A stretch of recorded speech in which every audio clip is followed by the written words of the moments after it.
Não tinha outro jeito de eu começar esse vlog a não ser, infelizmente, falando sobre tudo que está acontecendo no Rio Grande do Sul.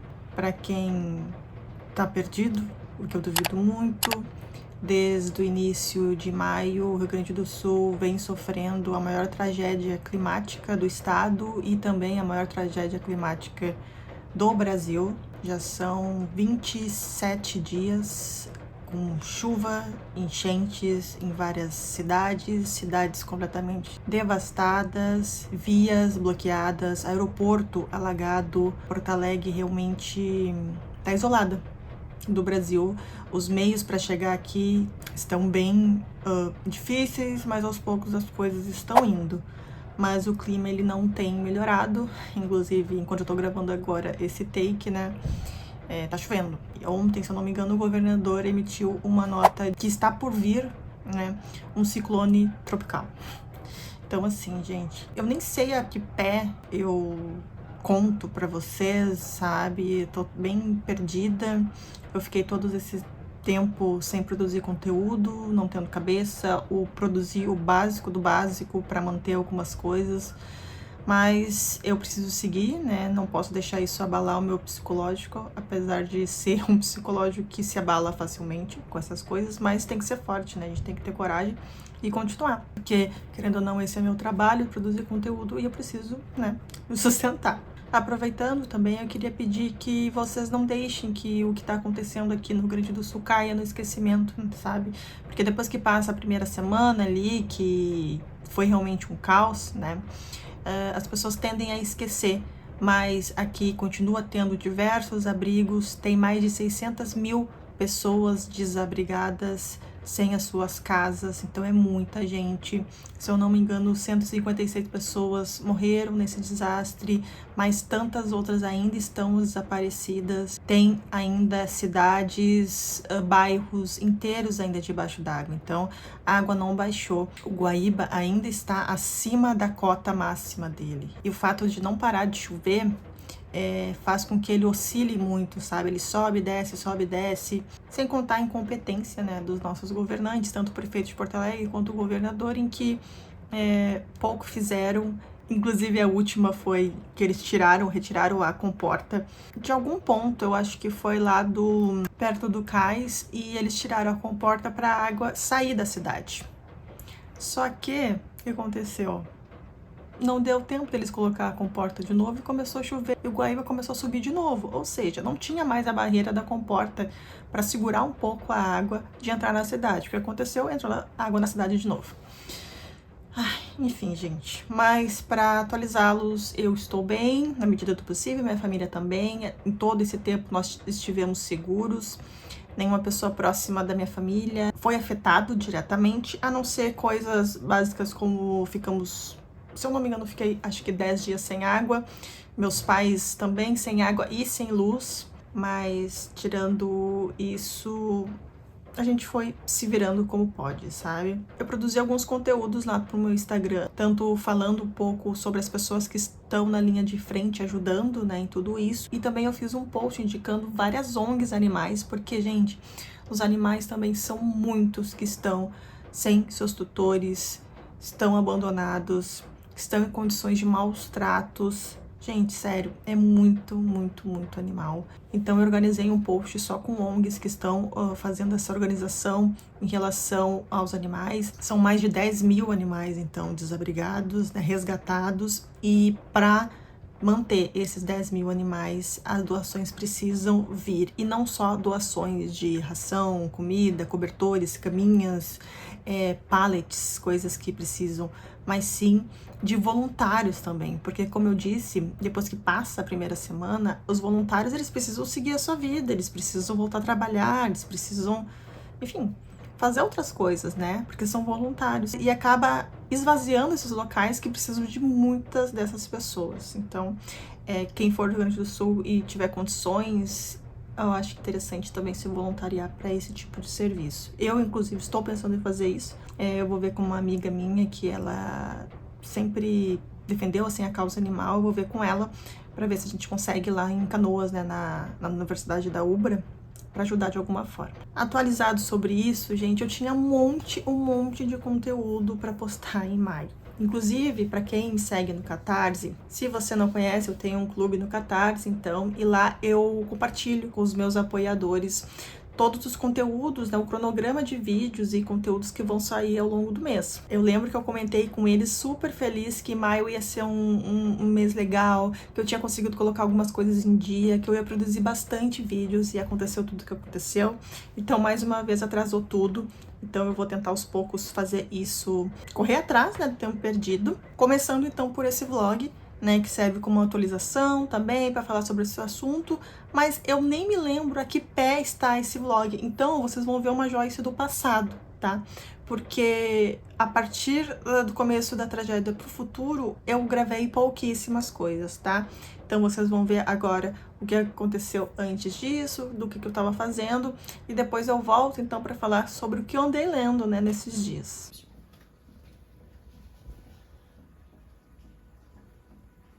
Tá vendo nada? Hein?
O que vocês estão fazendo?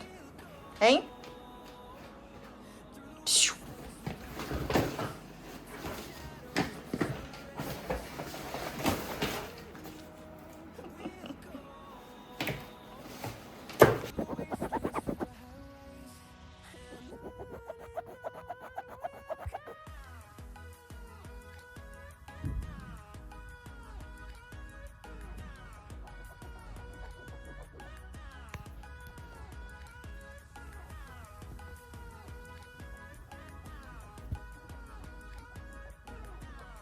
Gente, se isso aqui vai dar certo ou não, jamais saberemos. Quer dizer, eu vou saber na hora da edição.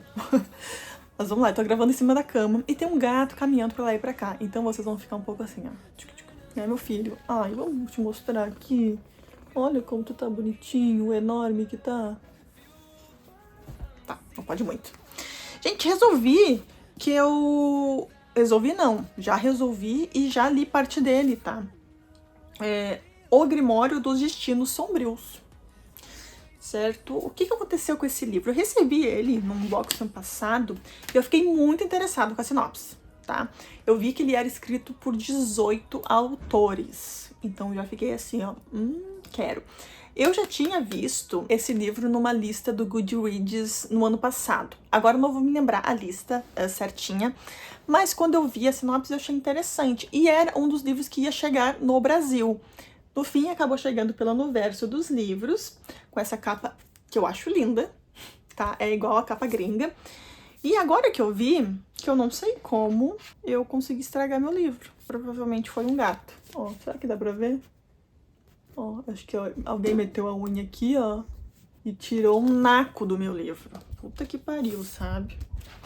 Mas enfim. Só que eu também não li a sinopse, tá? Eu só peguei o livro e comecei a ler.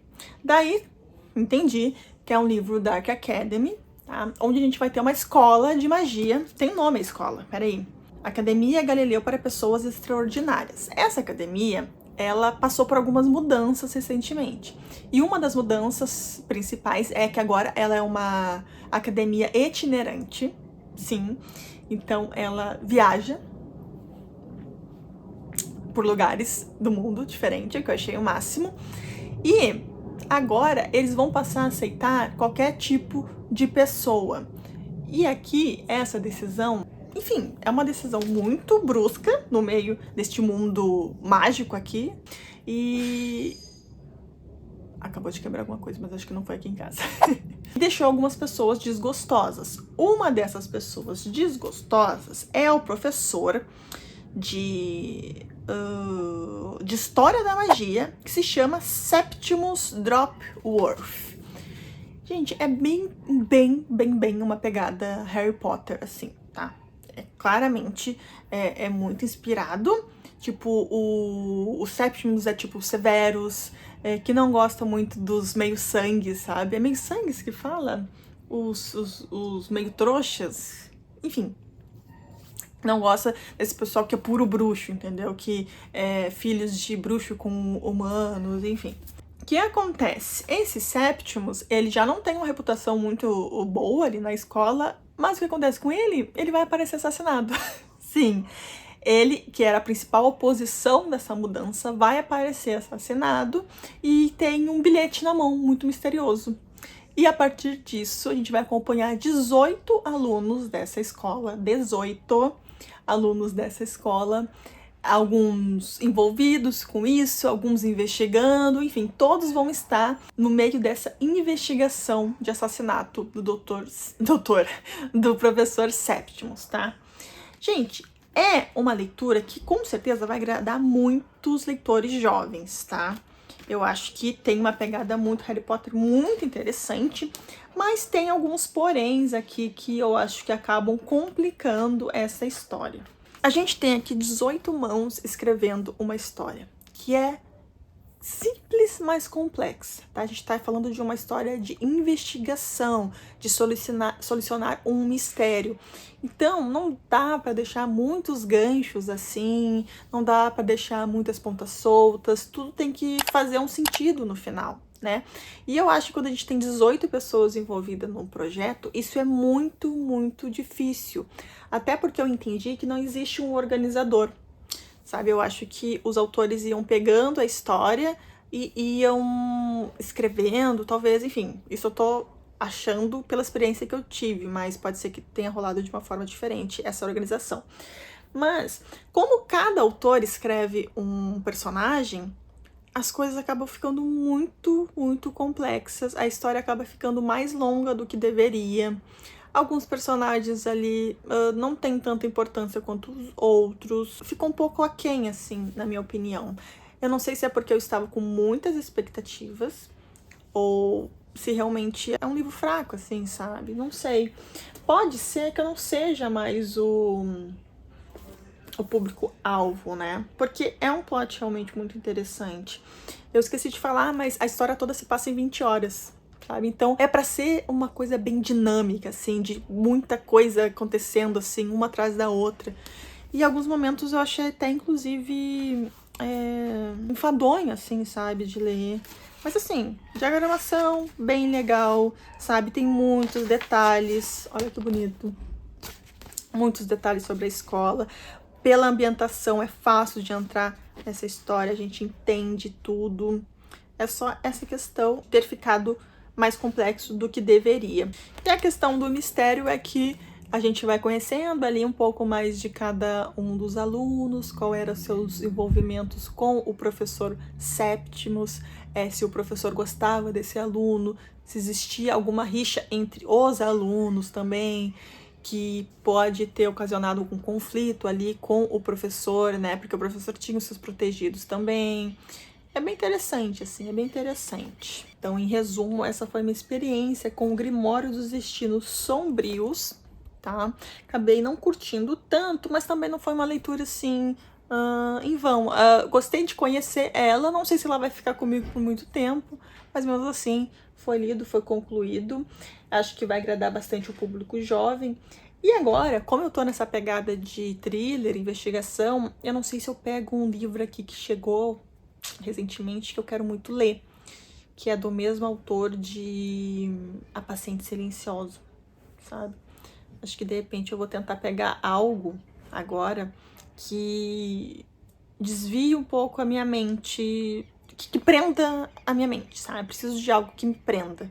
Se desviar um pouquinho, assim, eu sei que eu já não vou conseguir ler, tá? Porque eu não ando no clima. Mas se eu pegar esse que eu tô pensando que eu vou pegar, eu esqueci o nome, gente. É um que tem um olho grego na capa. Inclusive, no press kit que vem o livro, vem um olho grego. Achei lindíssimo, super pesado. E eu acho que tem tudo a ver. Se eu não me engano, tem uma ilha, ou um dos personagens é grego. Não tenho certeza, tá? Mas, enfim, eu sei que tem a ver. Gente, vamos para a sessão aleatória desse vlog, tá? O que aconteceu? Foi na CCXP, no ano passado, tá? No final do ano, eu comprei isso aqui. Quem lembra? E a minha ideia, eu falei pra vocês, era botar uma plantinha. Só que eu queria colocar uma plantinha aqui na minha estante. Só que para isso, não poderia ter, sabe o quê? Uma planta verdadeira. Então, eu tinha que ir atrás de uma plantinha bonitinha, que fosse fake. E aí que eu encontrei duas plantinhas que parecem reais, tá? Olha que mimo! A primeira, são duas suculentas, tá? Olha isso aqui, gente. Vê se não é igual a uma verdadeira. Olha, esse aqui é o... Vê se não é. Eu fiquei impressionada. E essa aqui é uma a mais, até com a etiqueta ainda. Foi R$7 cada uma. Ah, vai. Como vai ficar muito bonitinho, até que vai. Eu já tive, inclusive, uma dessa verdadeira. Ó, lindo, né? Daí, o que eu tinha que fazer? Tinha que colocar alguma coisa aqui dentro pra elas não caírem, né? Daí eu pensei em comprar... Cheguei a pegar na mão a argila. É argila, né, que se chama. Ou depois eu falei, não, a argila fazia muita sujeira. Cheguei a pegar umas pedrinhas bem fininhas, mas daí encontrei essas pedrinhas aqui, ó. Bem preparada, tá? Que é pra pedra de jardinagem. Daí vou fazer junto com vocês. Vamos ver se vai funcionar esta ideia. Inclusive, essa redinha, quem levava pra praia quando era criança pra tentar pegar peixinho? Enfim, ó. Vou começar a encher de pedra aqui dentro. Que daí, isso aqui, a minha ideia é não fazer sujeira, né? Pegar umas menorzinhas aqui pra eu colocar bem em cima. Acho que assim tá bom. Daí vou botar essa aqui primeiro.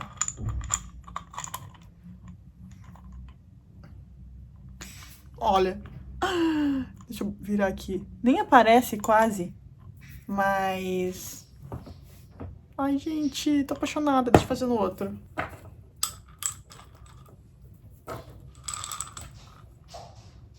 Ó. Tá vendo? Daí aqui a gente tem que fazer... Por isso tem que botar as pequenas bem embaixo, em cima, pra ter espaço do trequinho aqui, coisa... Foi. Ai, gente, sério. Se isso aqui não é coisa mais fofa... Vou colocar lá na minha estante agora e estou realizada. Esse aqui talvez não tenha ficado tão legal quanto esse, mas... Ai, os dois são bonitinhos. Gostei. E conversar, então, sobre o que eu andei lendo, né? O que eu andei lendo ultimamente. Eu li, gente, no comecinho do mês, A Fúria, tá? Do Alex Michaelides, autor de A Paciente Silenciosa, que é outro livro dele que eu gosto muito, inclusive... um dos meus preferidos thrillers da vida. Então, eu estava com altas expectativas para esse aqui. Só que, o que acontece aqui? Vou tentar explicar um pouco da história, tá? Aqui a gente tem uma ilha grega, e essa ilha pertence a Lana Farrar. É uma ex-estrela do cinema, muito conhecida, muito famosa, e ela tem essa ilha de tempos em tempos, ela vai lá para essa ilha para festejar, enfim, ela tem uma ilha particular dela, entendeu? Só que numa dessas idas, o que vai acontecer? Tinha os ingredientes necessários para fazer a festa da imprensa: uma celebridade, uma ilha particular isolada pelo vento e um assassinato. Pois é, vai acontecer um assassinato nesta ilha. Aqui tem muito um quesinho de Agatha Christie, sabe? Eu não sei porquê, mas quando eu li essa sinopse, eu achei, nossa, tem muito Agatha Christie aqui. Mas qual é o diferencial? Aqui, quem vai contar essa história é o Elliot Chase. Eu vou contar uma história diferente de qualquer outra que você já ouviu. Ele é o narrador. Só que ele não é um narrador confiável, porque ele está envolvido em tudo que vai acontecer aqui e, consequentemente, vai estar envolvido também com esse possível assassinato. Falar mais do que isso, eu acho que é dar spoilers, mas algumas coisas vão se desenrolar aqui. A gente vai conhecendo mais sobre o passado do Elliot, até ele virar essa pessoa que está aqui contando essa história, como ele conheceu essas pessoas envolvidas na história, a Lana, outros personagens também que são muito importantes ali no crescimento e no desenvolvimento dele, né? Vai envolver alguns traumas também, assim como a gente vai conhecer também como que é esses bastidores da Lana, né? De uma celebridade muito conhecida, sabe? Com muito dinheiro. Como funciona a cabeça dela, quais são as necessidades dela, as frustrações dela, sabe? O que ela busca depois de conseguir tudo. E mesmo assim se sentir um pouco vazia. Eu gostei do livro, tá? Eu gosto muito quando o autor ele muda assim o narrador, então ele traz uma narrativa bem diferente, sabe? A gente sabe que ele não é um narrador confiável, então eu gosto desta ideia. Não chega a ser um plot assim, um plot twist à la Paciente Silenciosa, assim, sabe? Mas é um livro interessante. Eu pretendo falar mais sobre esse livro depois de um vídeo que eu vou fazer dele e do próximo que eu vou comentar com vocês. Esse, A Fúria, ele fez parte da leitura do mês do Clube Fuja, né? Que é um clube ali organizado pelo grupo editorial Record e tal. Bem legal. E daí, como eu tava nessa vibe de ler thrillers, e eu tinha que ler esse livro também para discussão do meu grupo do Catarse, se vocês não sabem do que eu estou falando. Agora eu tenho um clube de leitura do Catarse, onde as leituras elas são esporádicas, não são mensais, para ficar um pouco mais flexível, assim, para o pessoal se encaixar com as outras leituras coletivas que provavelmente deve participar. E a primeira leitura do mês, então, foi A Estranha Sally Diamond, tá? Eu fiquei muito curiosa por esse livro por dois motivos. Uma, porque ele tem uma sinopse muito curiosa, tá? Depois eu conto pra vocês. E outra, porque ele tava muito hypado. Todo mundo que lia gostava. Nossa, o melhor thriller da vida. Nós tivemos a discussão lá no grupo. As opiniões foram bem diversas, assim. Tem gente que odiou, tem gente que amou, tem gente que achou meio termo. Eu achei bem mediano, mas ele tem acertos, mas ele tem muitas falhas também. Primeiramente, eu não sei por que teve tanto hype esse livro, porque eu achei só um livro ok, sabe? Na verdade, eu sei porque ele teve esse hype. É porque o tema que ele aborda, ele é muito pesado. E também, eu acho que eu agrego isso ao final, que é um final não muito satisfatório para os leitores em geral. Então, tem esses diferenciais, tá? E a sinopse aqui é o seguinte: a gente tem a Sally Diamond.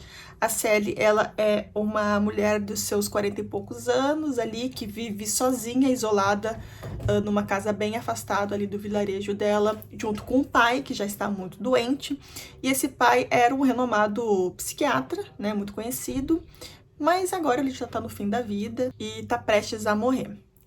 A Sally, ela foi protegida entre muitas aspas aqui pelo pai. Ele não estimulou muito ela ao aprendizado, assim, na minha opinião. E a Sally é bem diferente, sabe? Ela absorve as informações de uma forma diferente, uma forma muito literal. Então, em determinado momento da história, aqui o pai dela vai falar que, quando eu morrer, tu me joga no lixo, que não vai ter serventia nenhum no meu corpo.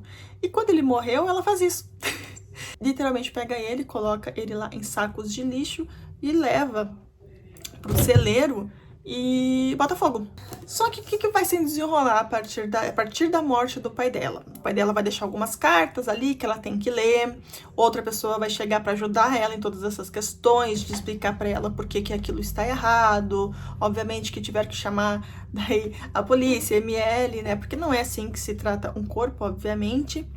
Mas, claramente, então, a Sally, ela é uma mulher que tem algum tipo de problema. Aqui não fala, a autora não fala em momento nenhum, mas pode ser que ela tenha aqui um grau de autismo, mas isso eu tô dando aqui um diagnóstico completamente leigo, pode ser que até que seja outro tipo de diagnóstico, e para quem já leu o livro, pode ser que seja um comportamento causado por traumas também, o que na minha opinião com certeza é. Mas se eu contar para vocês esses traumas, eu vou estragar o livro, o que me deixa muito em conflito, tá? Porque é um livro muito forte, como eu falei para vocês, né? Tem pessoas que talvez precisam ter acesso aos gatilhos que essa leitura vai causar. Só que, para mim, ter acesso aos gatilhos é estragar a história.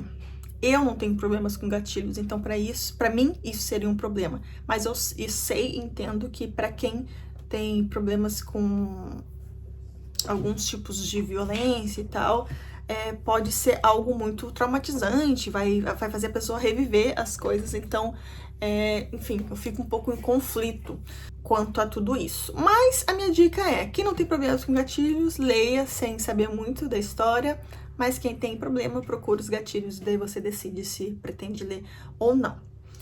Se é bem escrito, gente, não acho que é um livro bem escrito. Eu li algumas resenhas, acho que até do Paulo Hatz, ele menciona, sabe, que a autora, que é a Liz Nugent, é genial do que ela faz, assim, tipo, não, ela faz o arroz com feijão ali, sabe? Não achei nada muito extraordinária na narrativa dela, inclusive achei até um pouco infantil em alguns momentos, né? Por mais que às vezes haja uma justificativa para isso. Ai, gente, enfim, é muito complexo de comentar sobre esse livro sem dar muitos spoilers, tá? Pretendo fazer isso na resenha que eu vou fazer. Eu vou falar sobre esses dois livros, então, num próximo vídeo, já que os dois são de thrillers. E daí lá eu vou tentar me aprofundar um pouco mais, aí eu boto aviso de spoiler, enfim. Esses dois foram as leituras que eu fiz agora, nos últimos dias. Eu acho que vai dar tempo de fazer mais uma leitura. Eu tenho uma leitura conjunta para fazer com a Tami, tá? E ela já me avisou que vai começar quarta-feira. Só que ai, gente, além de o meu ritmo de leitura ser muito menor que o dela, eu sei que eu não tô na vibe de ler. Enfim, cabeça super cheia, um monte de coisa e tal. E eu não tô muito na vibe de ler. Então, eu acho que eu vou me atrasar um pouco nessa leitura. Mas eu acho que ela vai entender, tá? A gente vai ler Trono de Jasmim. Eu não tenho a edição dela, mas tá na minha lista de desejados. Então, foi isso que eu tinha pra oferecer pra vocês nesse vlog, tá, gente? Comentei sobre algumas leituras que eu fiz. Outras boas, outras nem tanto. O que eu pretendo ler. Estamos aqui tentando se recuperar, um dia de cada vez, tá tendo mais ânimo. Quero ver se essa semana eu gravo 2 vídeos que são fáceis de ler, fáceis de gravar, que são o de marcadores, que eu tô devendo pra vocês, de maio, que são os marcadores da Intrínseca, que eu vou mostrar minha coleção, e também um outro vídeo bem legal, que é meio farofão assim, mas vocês vão gostar, tá? Vocês vão gostar. É isso, gente. Obrigado se vocês chegaram até aqui. Dá like no vídeo para ajudar na divulgação. E a gente se vê então no próximo vídeo. Tchau, tchau.